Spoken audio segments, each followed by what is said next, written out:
Good morning, good afternoon, good evening, wherever you are, whatever you're doing, and welcome to a Media Matters special for Anfield Index. It was the final Arne Slot press conference of the season. It's the final game on Sunday. There'll be a trophy lift, and all talk of the summer, well, it's just going to ramp up even further. And that's what we're here to talk about, all these topics. And to put him on the spot, it's the renowned and the respected David Lynch. And I think we've got to start somewhere that probably wasn't on the docket, first of all, David, because Arne Slot, Trent Alexander-Arnold at that press conference just gone. It wasn't two-footed, but it might leave a mark, might it? Yeah, big surprise, to be honest, because, you know, he's been honest at times through the season, but he's generally played his cards close to his chest. But that was kind of a brutal honesty, really. And I mean, he said it all, didn't he, at this very start of the answer when he kind of said, well, he's leaving anyway. I might as well tell the story. So, and then kind of went in on Trent's attitude in pre-season and that being something that they'd spoken about. So, you know, it's crazy, really, because it's something we've kind of long suspected as being an issue. You know, I mean, I've gone to the hill kind of defending him really a lot of the time and saying maybe he's just got this kind of laconic style and that's just how he is as a player. But, you know, I know a lot of people have been kind of maybe harsher on him and said he's not got a great attitude towards his defending. And I think that's crept through sometimes. But, you know, Slot is basically saying that that's something he's even seen in training, really, is that application's not at the level you would have wanted. And, yeah, it's interesting because Trent has obviously decided to go elsewhere, and it's a bit of a parting shot. I mean, it's worth mentioning a lot of his other answers were like, you know, I kind of don't want him to get booed, and he's been a big part of this. Yeah. But yeah, him acknowledging that was very, very interested. And I can't imagine Trent would have loved reading those quotes when they came out. And I heard it being discussed on the radio when I was driving back from the training ground there. So yeah, really, really interesting. Probably one of his, probably the best answer he's given in the press conferences in his entire Liverpool tenure. And it was very, very cutting, which I imagine will go down well with plenty of Liverpool fans, given what's transpired.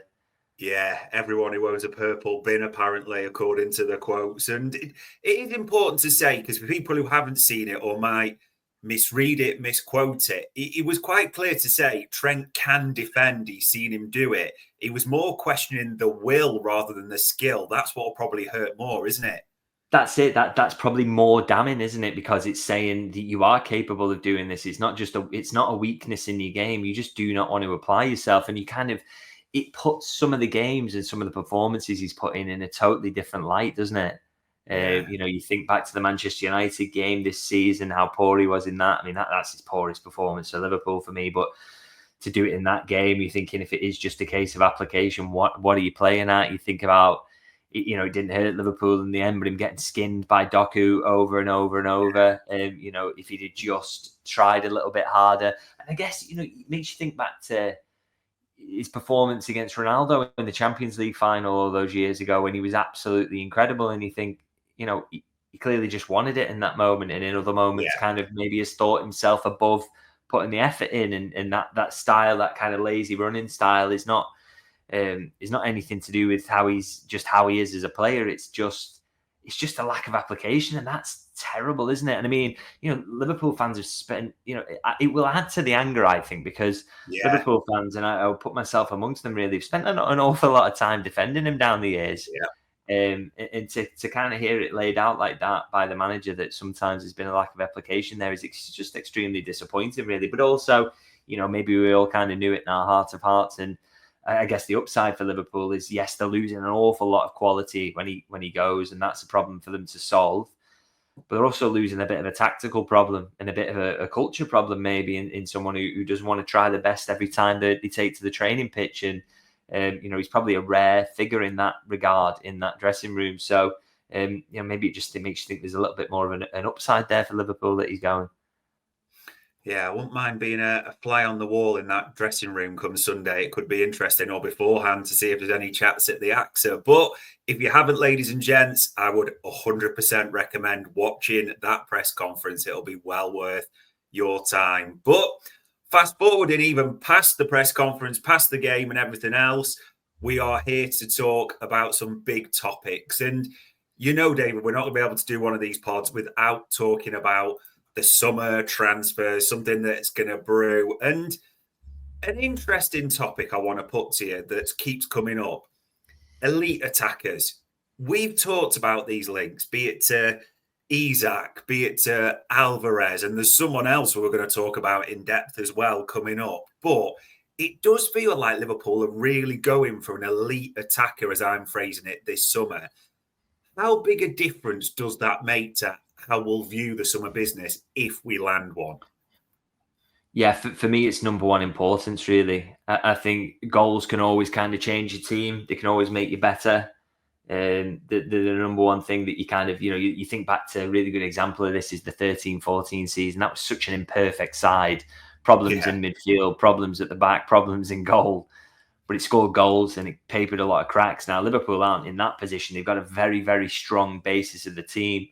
But if you just add a touch more goals and a touch more threat up front, I mean, that takes you from an unbelievable team, which this is, to the true elite, to maybe challenging PSG, to, some of the, I think, could have been better in that game, that, some of the kind of finishing situations or just general threat and attack. So for me, it's number one priority, really, I would say, in getting it right. And, in terms of how exactly they're going to do that, it's fascinating, isn't it? Because, Isak looks ungettable as things stand, particularly as they look like they're going to get in the Champions League. So that's going to push his price up to a point that makes it probably unworkable.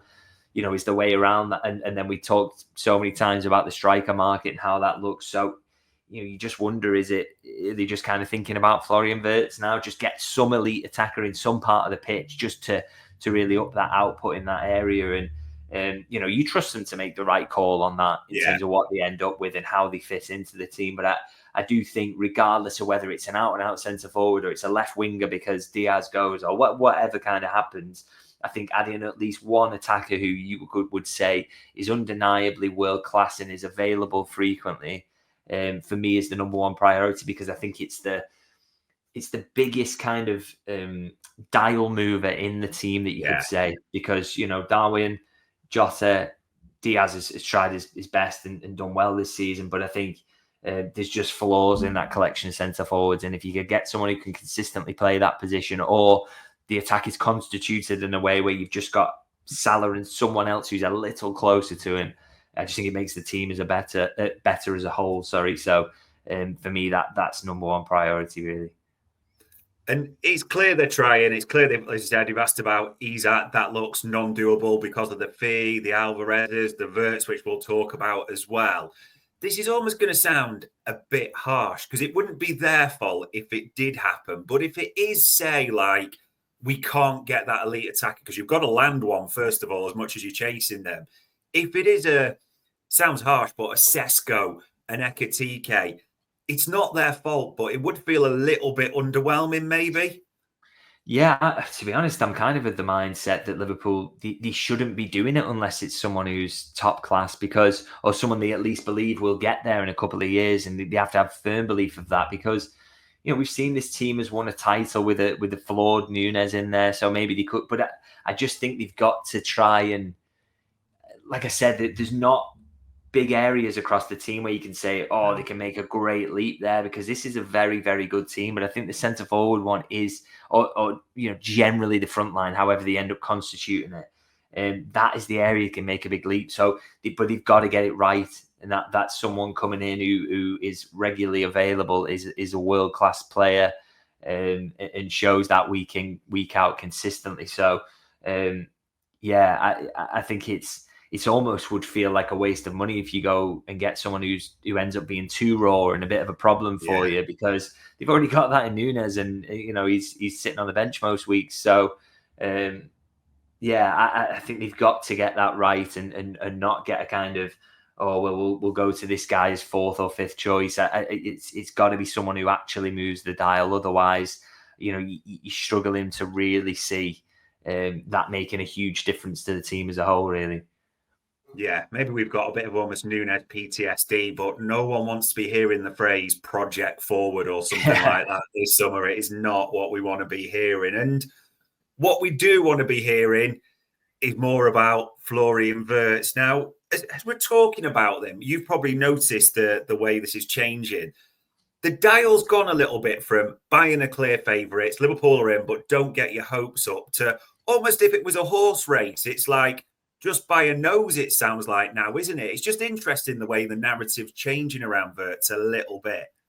Yeah, I would say that the narrative on the Liverpool side remains the same. So it's that they think he may stay at Leverkusen or maybe go to Bayern Munich. They feel at the moment that's very much what they're projecting. But as you say, the most interesting part is that the lack of confidence now creeping in is from the Bayern side of things, and their reporters seem to be less convinced than ever. And Bayern would, the more noises generally come out of Bayern. You kind of, they're a very leaky club, really. So. And I think that is fascinating, really, that's going on. So, yeah, I think from a Liverpool perspective, gives you a little bit more confidence. And, City have pulled out of the race now, and Liverpool definitely haven't.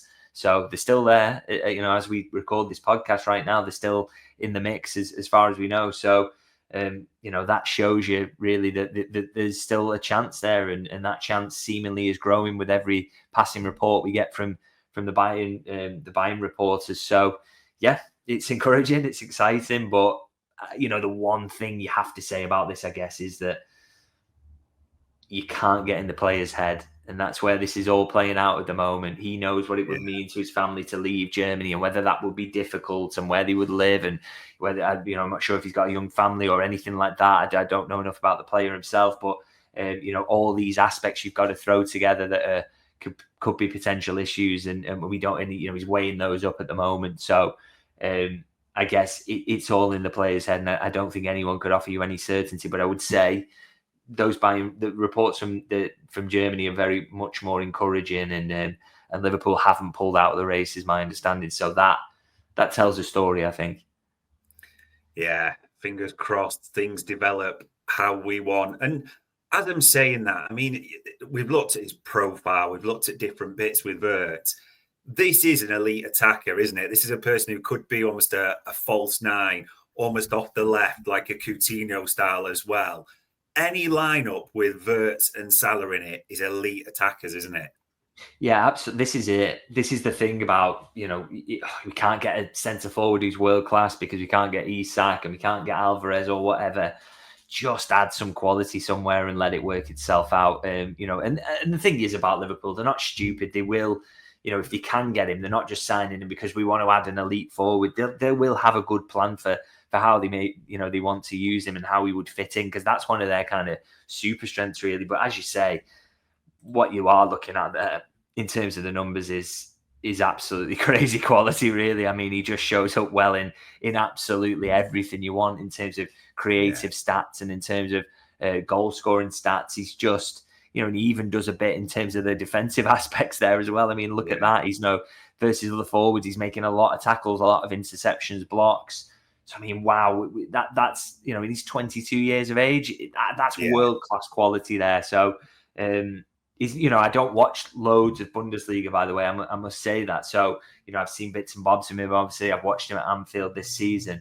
And I thought he was bright in that game, if not completely impactful. But everyone speaks about him, is speaking about in glowing terms, and you can just take a very basic look at the numbers there and see the quality we're talking about. So Liverpool would absolutely find a spot for that, and hopefully something good can come from that, because that Bayern are getting a little bit nervous about it. Liverpool are still there pushing hard, so fingers crossed the player decides he fancies a crack at the Premier League, and if he does, there's nowhere else for him to go other than Liverpool.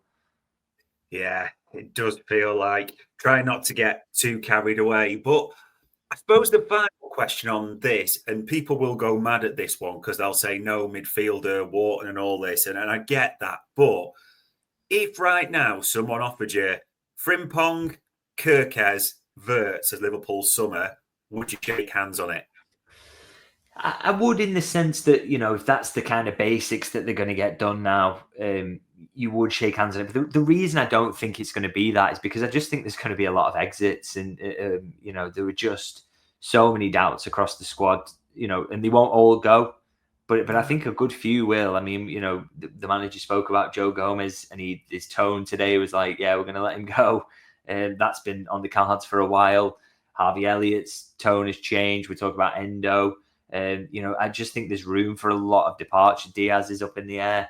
And so if some of those go, you start to have to add more, and Liverpool will, because they won't want to leave gaps in the squad. So, I think it will, you could say as a starting point now, if they don't sign or sell anyone else or whatever, to add those 3 players is absolutely fine as a window, but it just won't end up being that, because they will end up selling more than that, and they will have to be replaced. So that's when you start to get to 4, 5, 6, maybe even 7.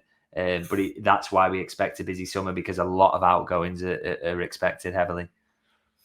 I did say it would go a bit crazy in the chat panel. It was a hypothetical, people. That's all it was. So we'll see what the summer brings.